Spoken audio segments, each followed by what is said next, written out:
Hi! In front of me is Samsung Galaxy Z Flip4 5G, and today I would like to show you how you can operate voice recorder on this Samsung. First of all, you need to find Sound Recorder app. If you can't find it on your device, you need to go into Play Store, click on the search bar and type in Samsung Voice Recorder. Then install this free app from Samsung developer and open it. Then choose while using the app in this pop-up and select Allow.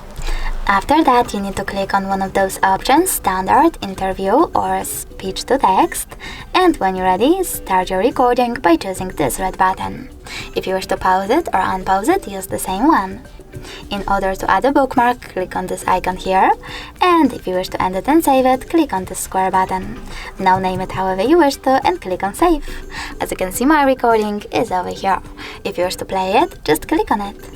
If you wish to delete it though, you need to go back, hold it, select delete icon over here and confirm your choice in the pop-up. Thanks so much for watching. If you enjoyed this video, don't forget to leave a like, comment and subscribe. Bye!